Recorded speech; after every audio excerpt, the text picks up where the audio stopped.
மணி 7:30 தான் ஆகுது. அதுக்குள்ள என்னடி உனக்கு தூக்கம் கேக்குது? அடுத்திருக்கிறா பாரு, ஏதோ இந்த வீட்டு மகாராணி மாதிரி. அப்படி என்னடி பெரிய தப்பு பண்ண? 10 வருஷத்துக்கு முன்னாடி இதே மாதிரி ஒரு கட்டில படுத்திருந்த, வயசு கோளாறு, செல்லமா கண்ணத்துல பச்சக்குன்னு ஒரு முத்தம் கொடுத்தேன். இது தப்பா? அதுக்கு போய் இத்தனை வருஷம் சேர்த்து வச்சு பழி வாங்குற? நீ மிரட்டான பயந்துவாடி குள்ள கத்திரிக்கா. ஐயோ அம்மா. டே அருண், அன்னைக்கு ஒரு நாள் அவசரப்பட்டதுக்கு இன்னைக்கு வரைக்கும் பிளாக்மெயில் ஒன்று வச்சுட்டுக்கடா. பார்த்து அடக்கி வாசிடா. எனக்கு ரொம்ப நாளாக ஒரு டவுட்டு. நான் அன்னைக்கு அப்படி பண்ணப்போ நீ நல்லா தூங்கிட்டு தான் இருந்த.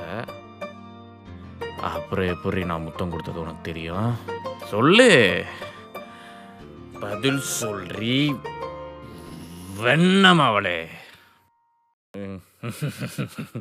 எனக்கு தெரியும் நீ சொல்ல மாட்ட, ஏன்னா நீ தூங்கிக்கிட்டு இருக்க. உனக்கு என்ன பிடிக்கும்னு எனக்கு தெரியும். ஆனா பிடிக்காத மாதிரி சீன் போடுற. ஈகோ பார்த்துக்கிறேன். ஆமாம், உனக்கு நாளைக்கு இன்டர்வியூ இருக்குல்ல? சரி, நீ நல்லா தூங்கு.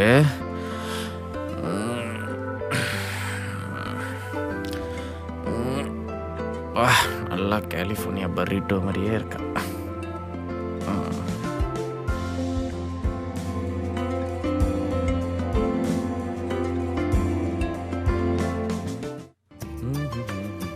டேய், எங்க போற?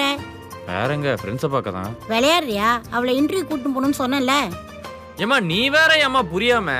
அவ சும்மா சும்மா என்ன பார்த்தாலே கடுப்பாயிட்டு இருக்கா. இல்ல நான் தான் போய் இன்டர்வியூல விட்டேன்னா அந்த வேலையை வேணான்னு வந்துட போறேன். சொன்னா கேளுடா. வண்டி எடு, கிளம்பலாம். நானா? ஷோர்? சரி வா. என்ன ஒண்ணுமே பேசாம வர? உன்னதான். எதுக்கு?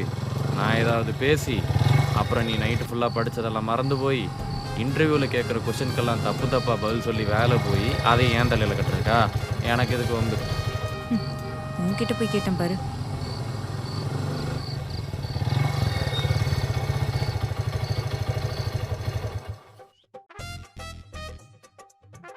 என்ன என்னவா? ஒரு ஆல் தி பெஸ்ட் கூட சொல்ல மாட்டியா? ஏண்டி, 4 வருஷம் காலேஜில் படித்து 6 மாதம் ட்ரைனிங் போய் 2 மாதம் நைட்டு ஃபுல்லாக கண் முழிச்சு இன்டர்வியூக்கு படித்து உனக்கு கிடைக்காத வேலை நான் சொல்ல போகிற இந்த ஆல் தி பெஸ்ட்டில் மட்டும் கிடைக்க போதா? போய் பொழப்ப பாப்பியா? சீப்பேன்னு ஒன்னே தான் ஞாபகம் வருது. எப்படி நீ வரக்கு ஒரு 1/2 மணி நேரம் ஆகும்ல, அதனால ஒரு பூஸ்ட்டுக்கும் தம்முக்கும் 36 ரூபா ஜிபே பண்ணி விட்டு போ. ஆயிடுச்சா? தேங்க்யூ.